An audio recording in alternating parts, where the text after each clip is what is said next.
आप जो अभी हम लोग क्लास में पढ़ाने जा रहे हैं, आपको बताने जा रहे हैं, इस क्लास में हम आपको बताएंगे कि बजट के दो चीज़ों के बारे में, बजट के बारे में बताएंगे। एक, बजट का प्रारूप जो होता है घाटे के आधार पर कैसे डिसाइड होता है। जैसे संतुलित बजट हो सकता है, अधिक का बजट हो सकता है, या फिर आपको घाटे का बजट होता है जिसको इंग्लिश में डिफिसिट बजट कहते हैं, बैलेंस्ड बजट कहते हैं, या सरप्लस बजट होता है। पहले ये चीज़ हम लोग आपको एक्सप्लेन करेंगे, फिर हम लोग इसके बाद जो एक्सप्लेन करेंगे वो एक्सप्लेन करेंगे कि बजट जो है उसके अंतर्गत जैसे राजकोषीय घाटा क्या होता है, राजस्व घाटा क्या होता है, प्राथमिक घाटा क्या होता है, इन चीज़ों को हम लोग इसमें एक्सप्लेन करेंगे। तो इन सभी चीज़ों के बारे में हम लोग आपको यहाँ पर विश्लेषण करने जा रहे हैं। तो सबसे पहले हम लोग शुरू करते हैं आज के क्लास में कि बजटीय घाटा को जो है कैसे हम लोग समझते हैं। तो बजटीय घाटा को एक्चुअल वे में तीन तरह से डिफाइन किया जाता है। तीन तरह से जो डिफाइन मतलब तीन भाग में इसको डिवाइड किया जाता है। एक जो है वह बजट जिसे घाटे का बजट कहा जाता है। तो घाटे के बजट में क्या होता है ये हम लोग चर्चा कर लेते हैं। फिर दूसरा संतुलित बजट होता है, ये कैसे होता है इसको भी हम लोग चर्चा करेंगे। तब तीसरा हम लोग अधिक के बजट की चर्चा हम लोग करेंगे। सबसे पहले शुरुआत हम लोग करते हैं घाटे के बजट का। डिफिसिट बजट क्या होता है। डिफिसिट बजट की बात जैसे हम लोग कहते हैं तो वैसा बजट जिसके जो बजट जब बजट का केस जो हो आपका, अगर राजस्व की प्राप्ति जो है, राजस्व ठीक है, राजस्व जो है, राजस्व प्राप्ति अगर आपके पास जो है ये ग्रेटर घाटे का है, सॉरी घाटे का है, तो राजस्व प्राप्ति अगर आपका लेस देन होता है किससे, तो राजस्व व्यय से, राजस्व व्यय से।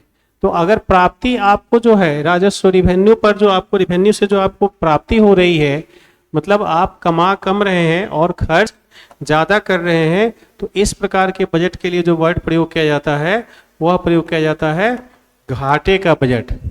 अब घाटे का बजट हो गया, मतलब हम लोगों का जो बजट होता है, जैसे भारत में सरकार जो बजट प्रस्तुत करती है या भारत में जितने भी सरकारें बजट प्रस्तुत करती है सभी घाटे के बजट होते हैं। इसका क्या कारण है इस पर हम लोग चर्चा करेंगे कि राजस्व प्राप्ति हमारा कम होता है, अब व्यय हम लोग ज़्यादा क्यों कर देते हैं, खर्च क्यों ज़्यादा कर देते हैं। सरकार की ही आदत है, कर्ज लेकर के घी पियो वाली बात है। चाणक्य साहब ने कहा था चावम जीवेत सुखम जीवेत ऋणम कृत्वा कृतम पीवेत। तो वही बात सरकार भी अपनाई हुई है। आपको लग रहा होगा कि घाटे का बजट सरकार क्यों बनाती है। एक्चुअल घाटे के बजट से जो बेनिफिट्स होते हैं उस पर मैं आपको चर्चा करने जा रहा हूँ कि सरकार घाटे का बजट क्यों बनाती है। तो देखिए घाटे का बजट बनाने का उद्देश्य क्या होता है। एक्चुअल सरकारी जब घाटे का बजट तभी बनेगा जब सरकारी व्यय ज्यादा होगा। जैसे ही आपका अधिक व्यय होगा मतलब ज्यादा खर्च आप करेंगे, तो उसका बेनिफिट्स क्या होता है, मतलब क्यों ज्यादा खर्च करेंगे। अब ऐसा नहीं कि खाने पीने और उड़ाने में खर्च कर दिया, 5,000 का थाली का प्लेट खर्च किए एक आदमी के खाने पर, ये नहीं होना चाहिए। एक्चुअल जो अधिक सरकारी व्यय का मतलब होता है अधिक विनियोग करना। अधिक विनियोग करना मतलब अधिक से अधिक निवेश करना होता है। विभिन्न प्रकार के क्षेत्रों में अधिक से अधिक जो है सरकार खर्च करती है। जैसे मान लीजिए सड़क ज़्यादा बनाएगी, इंफ्रास्ट्रक्चर ज़्यादा डेवलप करेगी, या एम्प्लॉयमेंट ज़्यादा क्रिएट करेगी। तो जब ज़्यादा विनियोग करेगी, मैक्सिमम इन्वेस्टमेंट गवर्नमेंट का होगा, तो वह जो है उससे फ़ायदा अब क्या होगा। व्यय का मतलब यह है, अधिक विनियोग का मतलब होता है। तो जब ज़्यादा विनियोग होगा मतलब ज़्यादा इन्वेस्टमेंट होगा तो रोजगार ज़्यादा क्रिएट होगा, अधिक रोजगार का क्रिएशन होगा, अधिक रोजगार पैदा होगा। ज़्यादा फैक्ट्री लगेगी तो ज़्यादा लोगों को रोजगार मिलेगा। तो ज़्यादा रोजगार जब लगेगा तो उससे क्या फ़ायदा होगा, आम लोगों के बीच इनकम बढ़ेगा। आम लोगों का इनकम बढ़ना मतलब सरकार का भी इनकम बढ़ना है। जो जब भारत सरकार वर्तमान में आई थी तो मात्र 17 लाख जो बनाई थी पहली बजट भारत सरकार ने, मतलब आपकी बीजेपी की सरकार मोदी जी ने पहली बजट जो 2014 में बनाई थी तो 17,77,000 करोड़ रुपए का बजट बनाया गया था। और अभी जो है 50,65,000 करोड़ का बजट बन रहा है। देखिए क्या मतलब कैसे फर्क हो गया। मतलब ये विगत 11 वर्षों में ये इतनी बड़ी जो है सो आपको चेंजेस क्यों है। 11 वर्ष से भी मतलब कम का समय है और इतना क्यों, इतना कैसे मतलब बढ़ गया। कारण क्या है कि अधिक इन्वेस्टमेंट तो आय आपका अधिक होगा, आपके पास ज़्यादा जाएगा पैसा, ज़्यादा निवेश कीजिएगा, ज़्यादा कमाइएगा तो ज़्यादा कमाएगा तो सरकार को टैक्स भी ज़्यादा दीजिएगा। वही इनकम टैक्स जो पहले 2014 में 13% उसका शेयर होता था सरकार के पूरी भागीदारी पूरी इनकम में, अब वो 22% बढ़ गया जो मैंने बताया था जस्ट इसी क्लास के पहले वाले क्लास में।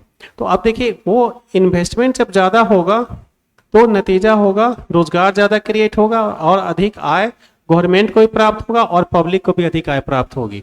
अब अधिक आय प्राप्त होगा तो आप और क्या क्या करेंगे, बचत भी आप अधिक करेंगे, बचत अधिक करेंगे तो उसका क्या फायदा होगा, और उपभोग भी आप अधिक करेंगे। तो दोनों में देखिए क्या होता है, उपभोग अधिक करेंगे, पैसा ज्यादा आया तो 2-4 गो कपड़ा खरीद लिए, नहीं था तो एक कपड़ा में साल निपटा लिए, है ना। बाइक पुरानी लग रही थी तो 6 साल पर 5 साल 4 साल 2 साल जितने बड़े पैसे की आपकी कैपेसिटी उतनी जल्दी चेंज कर लिए। जूता एक था ही 2-4 और जाकर खरीद लाए। मतलब आप उपभोग ज्यादा करेंगे और दूसरी चीज बचत भी ज्यादा करेंगे। अब LIC वाला आएगा कहेगा कि वो इंश्योरेंस करवा लीजिए, तो आप सोचिए कि पैसा है चलो करा ही लेते हैं, डराएगा कहेगा कि वही दिखाएगा कपिल शर्मा साहब आ रहे हैं माला फूल पहना रहे हैं, आपको लगे कि अरे यार डरिए जाइएगा कि बाप रे बाप पता नहीं भविष्य का क्या भरोसा, चलो लगा देते हैं, इन्वेस्ट कर लेते हैं। मतलब आप सेविंग्स की हैबिट्स भी करेंगे। तो सेविंग करेंगे तो कहाँ जाएगा, बचत करेंगे तो बैंक में ले जा करके जमा करेंगे, तो बैंक में जमा करेंगे तो फिर बैंक का एम्प्लॉयमेंट बढ़ता है, वहां भी लोगों का रोजगार बढ़ रहा है। यानी बचत जो है आप बचत भी करेंगे अधिक और खर्च भी ज्यादा करेंगे। खर्च ज्यादा करेंगे तो भी इकोनॉमी के लिए अच्छी है और तो भी इकोनॉमी का विस्तार हो रहा है, और बचत कर रहे हैं तो भी किसी माध्यम से बचत इकोनॉमी का विस्तार हो रहा है। तो हर तरह से आपके अर्थव्यवस्था का विस्तार होता है। मतलब आपकी जो इकोनॉमी है ये बताती है कि जब घाटे का भी बजट होता है तो उसमें अर्थव्यवस्था का विस्तार होता है। ये एक्सप्लेनेशंस दिया गया है आपको घाटे के बजट के लिए कि जब घाटे का बजट होता है, डिफिसिट्स बजट होता है, यानी आपकी राजस्व की प्राप्ति के रेस्पेक्ट में राजस्व व्यय ज्यादा होता है तो उससे अर्थव्यवस्था का विस्तार होता है। ये इकोनॉमी की थ्योरी कहती है। अब आगे आइए, दूसरा जो है संतुलित बजट का मतलब हुआ इसमें कोई परिवर्तन नहीं होगा, जैसे अर्थव्यवस्था इस साल थी वैसे ही अर्थव्यवस्था अगले साल रहेगी, क्योंकि ना ही आपने राजस्व बढ़ाने के बारे में सोचा है ना आप व्यय करने के बारे में सोच रहे हैं। जब खर्च भी ज्यादा नहीं कीजिएगा तो टेंशन कहाँ से होगा कि अब ज्यादा ले। बहुत लोग बैंक से कर्जा लेकर के और क्या करते हैं, इन्वेस्ट कर देते हैं। तो इन्वेस्ट करते हैं तो रिटर्निंग के उद्देश्य से करते हैं, रिस्क लिए तो आपने कमाया, नहीं लिए तो जैसे थे वैसे पड़े रहेंगे, नो चेंजेस। बैलेंस संतुलित बजट का मतलब हुआ कि अर्थव्यवस्था में कोई परिवर्तन नहीं होगी, जैसी थी वैसी ही रहेगी। अब आइए आधिक्य के बजट। अगर कोई व्यक्ति सोचता है, कंजूस महिला समझ लीजिए आप, तो कंजूस महिला का मतलब या कंजूस महिला कंजूस पूरी घर की महिलाएं कंजूस होती हैं तो क्या करेंगे, बचत करके रखे रहेंगे और ले जाके एक बार शादी ब्याह में बढ़िया खर्चा करेंगे, चाहे जाकर ज्वेलरी बना लेंगे। अब देखिए यहाँ आधिक्य का बजट का मतलब क्या हुआ। आधिक्य का बजट का मतलब सरकार खर्च कम करेगी। जब सरकार खर्च कम करेगी तो उसका परिणाम क्या क्या होगा, कम खर्च होगा तो कम आर्थिक क्रियाएं होंगी। जब फैक्ट्री नहीं लगाइएगा तो फिर क्या होगा, बचत करने के चक्कर में फैक्ट्री नहीं लगाइएगा, ब्याज से कितना इनकम आएगा। फैक्ट्री लगाइएगा तो मुनाफा कमाइएगा, ब्याज दीजिएगा, ब्याज पर लगाइएगा तो खूब कीजिएगा 5% कमाइएगा, साल का 5%, 6%, 7% कमाइएगा। और जब वही चीज़ आप इकोनॉमिक एक्टिविटीज़ में लगाते हैं, बिजनेस करते हैं, तो आपको उसमें एम्प्लॉयमेंट भी बढ़ता है और आपकी आर्थिक क्रियाएं मतलब बढ़ रही हैं। तो आर्थिक क्रियाएं बढ़ेंगी तो सिंपल सी बात है, विनियोग ज़्यादा होगा, ज़्यादा जगहों पर उसका इन्वेस्टमेंट होगा। नतीजा क्या होगा, जो भी जस्ट हम लोगों ने पढ़ा था, रोजगार यहाँ पर कम होगा तो कम आर्थिक क्रियाएं होंगी तो कम विनियोग होगा, कम विनियोग होगा तो कम रोजगार उत्पन्न होगा, कम रोजगार उत्पन्न होगा तो नतीजा होगा लोगों के पास इनकम भी कम हो जाएगा। तो जब इनकम आपका कम होगा तो आपके लिए ये अच्छी चीज नहीं होती है। इनकम कम होना मतलब बचत भी कम कीजिएगा, पैसा ही नहीं और LIC वाला प्रेशर मारे हुए कि आइए ना सर जमा करिए, बैंक वाला आ रहा है सर इस पॉलिसी में लगाना दीजिए, उसका कपार उसका उसमें चल दीजिएगा। क्यों, तो भाई पैसा है नहीं, तुम काहे तुम्हारे दरवाजे पर आकर चले जा रहे हो। देख लीजिएगा अच्छा उधर बैंक वाला है, पैसा बार बार कहता है इन्वेस्ट कीजिए, देख लीजिएगा उधर तो रास्ता बदल के उधर से चल दीजिएगा। ये होता है क्योंकि बचत कम हो रहा है। खर्च करने की बारी आएगी घर में बीवी बच्चे कह रहे हैं कि सर चलो ना पापा थोड़ा सा खर्च कर दो, तो आपको टेंशन हो जाएगा, अच्छा छोड़ो रहने दो, जाकर के घूम आते हैं दूसरी जगह थोड़ा सा।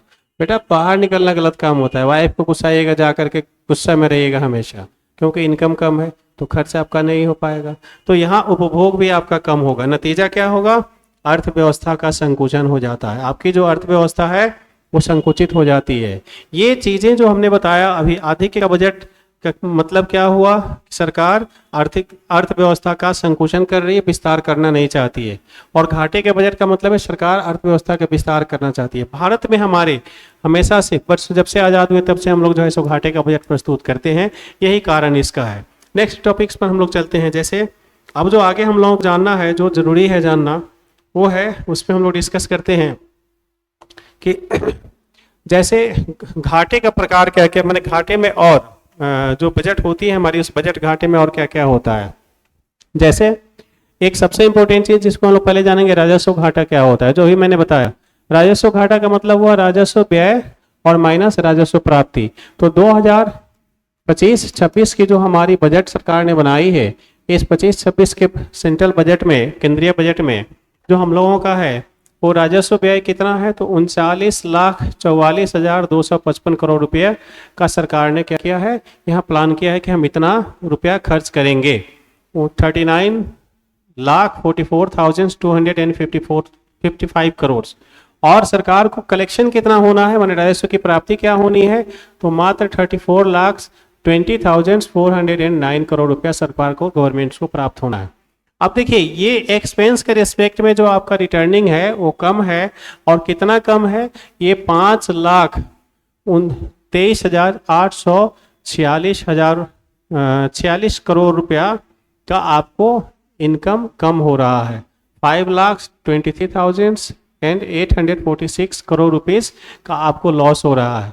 इसका ये जो लॉस है, यानी ये घाटा किस चीज का घाटा है, तो राजस्व का घाटा। माने राजस्व में हम लोगों को एक्सपेंस, खर्च के रिस्पेक्ट में प्राप्ति कितना कम हो रहा है, तो 5,23,846 करोड़ रुपया का हम लोगों को कम प्राप्ति हो रहा है। इसका नतीजा है कि हम लोग जो है जीडीपी के सापेक्ष में, देखिए यहाँ पर घाटा जो दिखाया जाता है वो जीडीपी के सापेक्ष में दिखाया जाता है, बजट के रिस्पेक्ट में नहीं दिखाया जाता। बजट के रिस्पेक्ट में बहुत ज़्यादा हो जाएगा। 5 लाख का मतलब 10% से इक्विवेलेंट हो गया 10%, तो इतनी बड़ी चीज़ें घाटा नहीं दिखाया जाता। ये जीडीपी के रिस्पेक्ट में इस घाटा को प्रस्तुत करने का प्रोसीजर्स है हमारी अर्थव्यवस्था में। तो जीडीपी के सापेक्ष में जो हमारा घाटा है, ये 1.5% मात्र हमारा जीडीपी के रिस्पेक्ट में घाटा दिखाया जाता है। अब देखिए यहाँ राजकोषीय घाटा क्या होता है। दूसरा एक इंपॉर्टेंट चीज होता है, क्वेश्चन पूछेगा राजकोषीय घाटा कितना है। राजस्व घाटा मैंने बताया 1.5%, निकालने का प्रक्रिया मैंने बता दिया, ये फॉर्मूला यूज होता है। अब देखिए राजकोषीय घाटा में क्या होता है। राजकोषीय घाटा का मतलब हुआ कुल व्यय, जो गवर्नमेंट का कुल एक्सपेंडिचर है, उस कुल एक्सपेंडिचर के रिस्पेक्ट में जो है उसमें से घटाना क्या क्या है, तो राजस्व प्राप्ति जो हम लोगों ने यहाँ पर देखा था, ये राजस्व प्राप्ति की बात है। ये राजस्व प्राप्ति जो हमारी है ये इसमें घटा देंगे।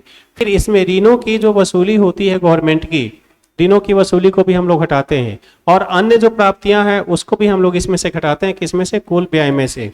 तो हमारा कुल व्यय कितना है, 50,65,000 करोड़ रुपए का हमारे सरकार ने कुल व्यय का प्लान किया है, जो कुल बजट हम लोग कहते हैं। अब उसमें से हमको घटाना क्या क्या है, तो उसमें से हम लोग जो घटा रहे हैं 34,20,409 करोड़ रुपया, ये राजस्व प्राप्ति जो है इसको घटा ले रहे हैं। और फिर 29,000 करोड़ रुपया जो हमारा है, ये ऋणों से ऋणों की वसूली होने वाली है। जो ऋण हम लोगों ने दे रखा है, सरकार ने, केंद्र सरकार ने दिया है, उसकी कलेक्शन मात्र 29,000 करोड़ रुपए की होने वाली है, जिसको हम लोगों ने क्या किया, घटा लिया। उसके बाद 47,000 करोड़ रुपया जो आपका है, ये अन्य सोर्सेज से, बाकी अदर सोर्सेज से आपको प्राप्त होने वाला है। इन सबों को जोड़ करके जब हम लोग कुल बजट से घटाते हैं, तो भारत सरकार का जो ये फार्मूला मैंने बताया है, उस फार्मूला के आधार पर भारत सरकार को 16,73,541 करोड़ रुपए का लॉस हो रहा है। मतलब एक्चुअल लॉस हो रहा है 16,73,591 करोड़ रुपीस का भारत सरकार को यहाँ पर लॉस हो रहा है। यह लॉस हमारा कहलाता है राजकोषीय घाटा, फिस्कल डिफिसिट कहलाता है। यह जो फिस्कल डिफिसिट्स है ये 4.4% विथ रिस्पेक्ट टू जीडीपी। मैंने बताया कि ये सारे डिफिसिट्स को हम लोग जीडीपी के सापेक्ष में करते हैं। तो यह घाटा कितना है, 4.4% अनुमानित है इस साल का 2025-26 का, 2025-26 का बजट घाटा जो है, सॉरी राजकोषीय घाटा, फिस्कल डिफिसिट हमारा ये है। ये क्वेश्चन ये पूछा, ये डाटा, ये इनके अमाउंट नहीं पूछेगा, लेकिन 4.4 कितना लॉस है, कितना जो है सो घाटा है, ये पूछा था। तो 4.4% ये डाटा याद रखेंगे। राजस्व घाटा 1.5% याद रखेंगे। अब एक लास्ट टर्म इसका जो घाटे का है, जिसको हम लोग समझ लेते हैं, यह घाटा है प्राथमिक घाटा, जिसको कहा जाता है। प्राथमिक घाटा में क्या होता है, इसके लिए फॉर्मूला यूज होता है कि राजकोषीय घाटा जो हमारा निकला था ये 16,73,591 करोड़ रुपया, 16,73,591 करोड़ रुपीज़, उसमें से हम लोग ब्याज भुगतान को घटा लेते हैं। जो हम लोग इंटरेस्ट पेमेंट कर रहे हैं उस इंटरेस्ट पेमेंट को हम लोग इसमें से घटा लेते हैं। यह जो इंटरेस्ट पेमेंट हमारा है जो लगभग 20% के आसपास है, यह घटाने के बाद हम लोगों के पास जो है, जो अमाउंट इसका है इंटरेस्ट पेमेंट 12,76,338 करोड़ रुपया का, ये घटाने के पास जो हमारा बच रहा है, ये बचत आ रहा है 3,97,253 करोड़ रुपया विथ रेस्पेक्ट टू किसका, सॉरी ये आपको हो जा रहा है प्राथमिक घाटा हमारा 3,97,253 करोड़ रुपया है। यहाँ मैं डाटा में थोड़ा सा इसमें वेरिएशंस देख रहा हूँ, चूँकि जो डाटा जहाँ तहाँ दिए गए हैं सारे सोर्सेज पे इक्वल नहीं है, कहाँ यहाँ थोड़ा सा मुझे वेरिएशंस मिल रहा है और ये वेरिफिकेशन करने का कोई ऐसा सोर्स नहीं मिला जहाँ से हम इसको वेरीफाई कर ले। तो अगर कहीं ऐसा वेरिएशंस होता है तो आप उसे मैच करेंगे, ठीक है। फिर जो है लेकिन ये जो लॉस दिखाया जा रहा है ये 0.3% है विथ रेस्पेक्ट टू जीडीपी, ये घाटा दिखाया जा रहा है, ये ऐसे ये शो हो रहा है। तो अब ये जो बातें मैंने यहाँ पर बताई, ये विभिन्न प्रकार के घाटा की बात बताई मैंने, अरे थोड़ा सा ये टर्म्स इकोनॉमी का टफ टर्म्स होता है, लेकिन जो मैंने फार्मूला बताकर फार्मूला के साथ आपको मैंने ये चीज़ें एक्सप्लेन किया है, मुझे उम्मीद है कि आपको समझ में आ गई होगी। अगर नहीं आई होगी तो फिर आप आगे सोर्सेज यूज़ कर सकते हैं, ऑफलाइन सोर्स से आप जो है सो कैरी कर सकते हैं। मिलते हैं फिर।